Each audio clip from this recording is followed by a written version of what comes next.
நீங்கள் பார்த்துக் கொண்டிருப்பது AJK டிவியின் புதுவை மாலை. வணக்கம். மாநில அரசின் நிதியை தான் தடுப்பதாக பொய்யான குற்றச்சாட்டு கூறும் முதல்வர் திரு ரங்கசாமி அது குறித்து ஒரே மேடையில் விவாதிக்க தயாரா என்று மத்திய இணையமைச்சர் திரு நாராயணசாமி சவால் விடுத்துள்ளார். இது தொடர்பாக மத்திய இணையமைச்சர் திரு நாராயணசாமி செய்தியாளர்களுக்கு அளித்த பேட்டியில், இந்தியா வரும் இலங்கை அதிபர் ராஜபக்சேவுக்கு எதிர்ப்பு தெரிவித்து ஆர்ப்பாட்டம் நடத்தப் போவதாக பல்வேறு கட்சிகள் அறிவித்துள்ளது. 2009ஆம் ஆண்டு நடைபெற்ற போரில் அப்பாவி மக்கள் படுகொலை செய்யப்பட்டனர். போர் பாதித்த பகுதிகளை பார்வையிட்டு ஐநா மன்ற நல்லெண்ண குழு அறிக்கையை பரிந்துரை செய்த பொழுது இலங்கைக்கு எதிராக கொண்டுவரப்பட்ட தீர்மானத்தை இந்தியா தலைமை தாங்கி நிறைவேற்றியது. அண்டை நாடுகளுடன் நட்புறவுடன் இருப்பது நல்லது, மனித உரிமை மீறல் நடந்தால் கண்டிக்கத்தக்கது. மேலும் ஐநா சபையில் இலங்கைக்கு எதிராக கொண்டுவரப்படும் தீர்மானத்தை இந்தியா ஆதரிக்கும் என்றார். மேலும் காவிரி நதிநீர் கிடைக்காமல் பாதிக்கப்பட்ட டெல்டா பகுதிகளில் காவிரி நதிக்குழு வந்து கணக்கெடுத்து புதுவை மற்றும் காரைக்காலில் 4000 ஹெக்டேர் நிலம் பாதிக்கப்பட்டும் நிவாரணம் வழங்க அரசு நடவடிக்கை எடுக்கவில்லை.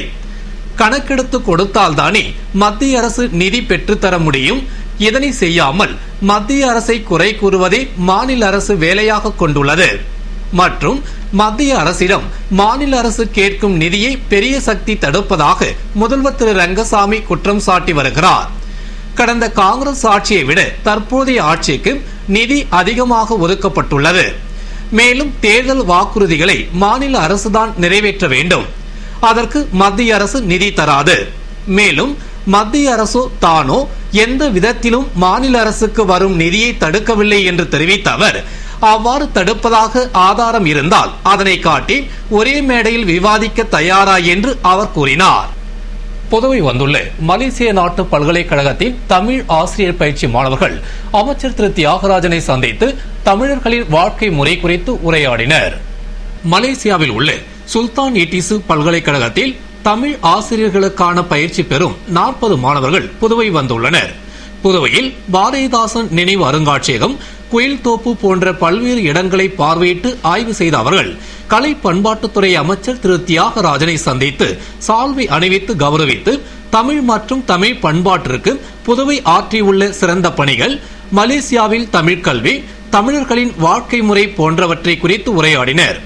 அவர்களுக்கு அமைச்சர் திரு தியாகராஜன் பாரதிதாசன் கவிதைகள் நூலினை அன்பளிப்பாக கொடுத்து பாராட்டி கௌரவித்தார். அப்போது கலை பண்பாட்டுத்துறை இயக்குனர் மலர்கண்ணன், மொழியியல் பண்பாட்டு ஆராய்ச்சி நிறுவன இயக்குனர் பக்தவச்சல பாரதி மற்றும் பேராசிரியர்கள் பலர் உடனிருந்தனர். கதிர்காமம் வட்டார காங்கிரஸ் தலைவர் AKD ஆறுமுகத்தின் பிறந்தநாளை முன்னிட்டு மத்திய இணையமைச்சர் திரு நாராயணசாமி மற்றும் அரசியல் பிரமுகர்கள் நேரில் சென்று வாழ்த்து தெரிவித்தனர். புதுவை கதிர்காமம் வட்டார காங்கிரஸ் தலைவரும் இந்திரா நகர் தொகுதி காங்கிரஸ் பொறுப்பாளருமான AKD ஆறுமுகம் தனது குடும்பத்தினர் மற்றும் ஆதரவாளர்கள் முன்னிலையில் பிறந்த நாளை சிறப்பாக கொண்டாடி மகிழ்ந்தார்.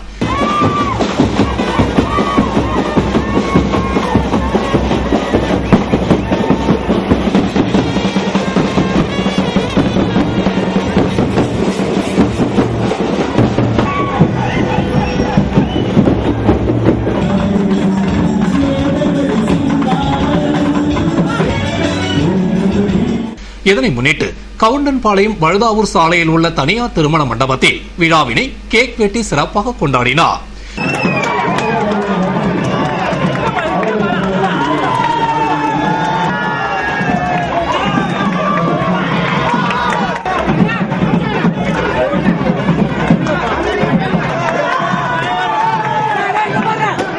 விழாவில் மத்திய இணையமைச்சர் திரு நாராயணசாமி, காங்கிரஸ் தலைவர் திரு AV சுப்பிரமணியன், சட்டமன்ற உறுப்பினர்கள் திரு நமச்சிவாயம், திரு தேனி ஜெயக்குமார், முன்னாள் சட்டமன்ற உறுப்பினர் திரு ஏழுமலை, காங்கிரஸ் பிரமுகர்கள் சிவக்கொழுந்து, ராமலிங்கம் உள்ளிட்ட காங்கிரசார் ஊர்வலமாக வந்து பொன்னாடை அணிவித்து பூங்கொத்து கொடுத்து வாழ்த்து தெரிவித்தனர். தொடர்ந்து முன்னாள் நகரமன்ற துணைத் தலைவர் திரு ஜான்குமார் நேரில் சென்று அவருக்கு பொன்னாடை அணிவித்து பிறந்தநாள் வாழ்த்துக்களை தெரிவித்தார். விழாவில் பங்கேற்ற அனைவருக்கும் AKD ஆறுமுகம் கேக் மற்றும் இனிப்புகளை வழங்கினார். பின்னர் தமது பிறந்தநாளை முன்னிட்டு நடத்தப்பட்ட கிரிக்கெட் போட்டியில் வெற்றி பெற்றவர்களுக்கு முதல் பரிசாக 10,000, இரண்டாம் பரிசாக 7,500 ரூபாயும், மூன்றாம் பரிசாக 5,000 ரூபாயும் வழங்கினார். மற்றும் ஏழை எளிய பெண்களுக்கு தொழில் செய்ய தையல் இயந்திரத்தை வழங்கினார். தொடர்ந்து 5000 பேருக்கு அன்னதானம், 2000 பேருக்கு சேலை, ஏழை எளிய மாணவர்களுக்கு நோட்டு புத்தகம், ரத்த தானம், அனாதை இல்லத்தில் உணவு, உடை போன்ற பல்வேறு நலத்திட்ட உதவிகளை வழங்கி பிறந்த நாளை கோலாகலமாக சிறப்பாக கொண்டாடி மகிழ்ந்தார். என்ஆர் காங்கிரஸ் கட்சியின் 3ஆம் ஆண்டு விழாவினை முன்னிட்டு கட்சி அலுவலகத்தில் முதல்வர் திரு ரங்கசாமி சிறப்பு பூஜை செய்தார். புதுவை என்ஆர் காங்கிரஸ் கட்சியின் 3ஆம் ஆண்டு துவக்க விழா எல்லைப்பிள்ளை சாவடியில் உள்ள கட்சி அலுவலகத்தில் நடைபெற்றது. இதனை முன்னிட்டு கட்சியின் நிறுவன தலைவரும் முதல்வருமான திரு ரங்கசாமி என்ஆர் காங்கிரஸ் கட்சியின் பெயர் பலகைக்கு மாலை அணிவித்து சிறப்பு பூஜைகள் செய்தார். மற்றும் அலுவலகத்தில் உள்ள அப்பா பைத்தியசுவாமி, மகாத்மா காந்தி, காமராஜர் ஆகிய திருவுருவ படங்களுக்கு மாலை அணிவித்து வழிபாடு நடத்தினார். தொடர்ந்து அனைவருக்கும் இனிப்புகள் வழங்கினார். நிகழ்ச்சியில் சபாநாயகர் சபாபதி, அமைச்சர்கள் பன்னீர்செல்வம், தியாகராஜன், சட்டமன்ற உறுப்பினர்கள் கல்யாண சுந்தரம், வைத்தியநாதன், தமிழ்ச்செல்வன், கார்த்திகேயன், கட்சி பொதுச் செயலாளர் பாலன், வாரிய தலைவர்கள் மற்றும் நிர்வாகிகள் பலர் கலந்து கொண்டனர். புதுவை மாநில திராவிட முன்னேற்றக் கழக மகளிர் அணிக்கு புதியதாக தேர்ந்தெடுக்கப்பட்ட நிர்வாகிகள் மாநில அமைப்பாளர் எம்.ஏ. சுப்பிரமணியன் அவர்களை நேரில் சந்தித்து வாழ்த்து பெற்றனர். புதுவை மாநில திராவிட முன்னேற்றக் கழக மகளிர் அணிக்கு புதியதாக நியமிக்கப்பட்ட நிர்வாகிகள் மகளிர் அணி அமைப்பாளர் நிர்மலா சுந்தரமூர்த்தி தலைமையில் மாநில தலைவர் தனலட்சுமி, பொருளாளர் காளியம்மாள், துணைத் தலைவர்கள் தனலட்சுமி, ஜெயபாரதி கண்ணன், துணை அமைப்பாளர்கள் விக்டோரியா, அமுதா குமார் ஆகியோர் மாநில அமைப்பாளர் எம்.ஏ. சுப்பிரமணியத்தை நேரில் சந்தித்து பொன்னாடை அணிவித்து கௌரவித்து அவரிடம் வாழ்த்து பெற்றனர்.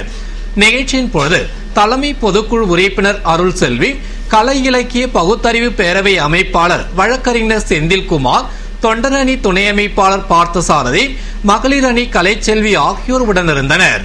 புதுவை போலீசாருக்கு நவீன உடற்பயிற்சி கூடத்தை ஐஜி ரன்வீர் சிங் கிருஷ்ணியா திறந்து வைத்து பயிற்சியை துவக்கி வைத்தார். புதுவை காவலர் பொழுதுபோக்கு மன்றம் சார்பில் விளையாட்டு மைதானம், பொழுதுபோக்கு கூடங்கள் அமைக்கப்பட்டு காவல்துறையின் நிதியிலிருந்து போலீசாருக்கு புத்துணர்வு ஊட்டும் விளையாட்டு, அறிவு சார்ந்த பயிற்சி போட்டிகள் நடத்தப்படுகிறது. மேலும் தற்போது கோரிமேடு ஆயுதப்படை மைதானம் அருகே உள்ள இறகு பந்து உள் விளையாட்டு அரங்கின் முதல் மாடியில் 8 லட்சம் ரூபாய் செலவில் குளிரூட்டும் வசதியுடன் உடற்பயிற்சி கூடம் அமைக்கப்பட்டு அதற்கான திறப்பு விழா நடைபெற்றது. விழாவில் காவலர் நலவழி பிரிவு எஸ்பி புருஷோத்தமன் வரவேற்று பேசிட, சிறப்பு விருந்தினராக கலெக்டர் தீபக்குமார் கலந்து கொண்டு இறகு பந்து விளையாட்டு அரங்கத்தில் பயிற்சியை துவக்கி வைத்தார். தொடர்ந்து நவீன உடற்பயிற்சி கூடத்தை ஐஜி ரன்வீர் சிங் கிருஷ்ணியா திறந்து வைத்தார்.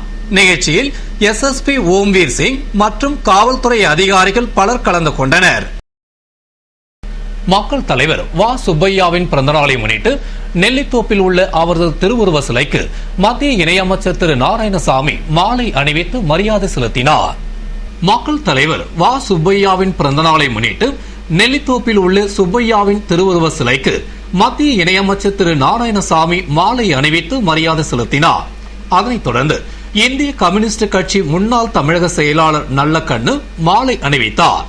அதுபோன்று புதுவை அரசு செய்தி மற்றும் விளம்பரத்துறை சார்பில் நடைபெற்ற சுப்பையாவின் பிறந்தநாள் விழாவில் சபாநாயகர் சபாபதி, அமைச்சர் தியாகராஜன், அரசு கொறடா நேரு ஆகியோர் மாலை அணிவித்து மரியாதை செலுத்தினர். புதுவை கதிர்காமம் வட்டார காங்கிரஸ் தலைவர் ஏ.கே.டி. ஆறுமுகம் பிறந்தநாளை முன்னிட்டு அவரது ஆதரவாளர்கள் மணக்குள விநாயகர் ஆலயத்தில் தங்கத்தேர் இழுத்தனர். புதுவை இந்திரா நகர் காங்கிரஸ் பொறுப்பாளரும் கதிர்காமம் வட்டார காங்கிரஸ் தலைவருமான ஏ.கே.டி. ஆறுமுகம் தனது பிறந்த நாளை மிகவும் சிறப்பாக கொண்டாடினார். அதன் ஒரு பகுதியாக நெட்டப்பாக்கம் தொகுதி காங்கிரஸ் பிரமுகர் அழகானந்தம் தலைமையில் காங்கிரஸ் பிரமுகர்கள் மற்றும் ஏ.கே.டி. ஆறுமுகத்தின் ஆதரவாளர்கள் மணக்குள விநாயகர் கோவிலில் தங்கத்தேர் இழுத்தனர். விழாவில் ஏ.கே.டி. ஆறுமுகம் பிறந்த நாளை முன்னிட்டு நடைபெற்ற சிறப்பு பூஜையில் பங்கேற்று சுவாமி தரிசனம் செய்தார் மற்றும் பக்தர்களுக்கு பிரசாதம் வழங்கினார். நிகழ்ச்சியில் காங்கிரஸ் நிர்வாகிகள் மற்றும் அவரது ஆதரவாளர்கள் திரளாக கலந்து கொண்டனர். புதுவையில் பல்வேறு தடைகளுக்கு பின்னர் விஸ்வரூபம் திரைப்படம் 7 திரையரங்குகளில் வெளியிடப்பட்டது. இதனை ரசிகர்கள் பட்டாசு வெடித்து கோலாகலமாக கொண்டாடினர். திரைப்பட நடிகர் கமலஹாசன் நடித்த விஸ்வரூபம் திரைப்படத்திற்கு முஸ்லிம்கள் எதிர்ப்பு தெரிவித்ததால் தமிழகத்தை தொடர்ந்து புதுவை அரசும் படத்தை வெளியிட 2 வாரம் தடை விதித்து உத்தரவிட்டது. பின்னர் நடைபெற்ற பேச்சுவார்த்தையில் முஸ்லிம்கள் மனதை புண்படுத்தும் சர்ச்சைக்குரிய 7 காட்சிகளை நீக்க கமலஹாசன் ஒப்புக்கொண்டதை அடுத்து அந்த காட்சிகள் நீக்கப்பட்டு புதுவையில் 7 திரையரங்குகளில் பல தடைகளை தாண்டி விஸ்வரூபம் படம் திரையிடப்பட்டது. இதனை நடிகர் கமலஹாசன் ரசிகர்கள் பட்டாசு வெடித்து திரையரங்குகளில் பூஜை செய்து கோலாகலமாக கொண்டாடி மகிழ்ந்தனர். மேலும் ஏற்கனவே வெளியிடப்பட இருந்த திரைப்படம் தடை விதிக்கப்பட்டு தற்போது வெளியானதால் கமல் ரசிகர்கள் மட்டுமன்றி பொதுமக்களிடமும் நல்ல வரவேற்பு இருந்ததால் ஒரு வாரத்திற்கான முன்பதிவு முடிந்துவிட்டது. மேலும் இத்திரைப்படத்தை காண மக்கள் ஆர்வம் காட்டுவதால் திரையரங்குகளில் கூட்டம் அலைமோதுகிறது.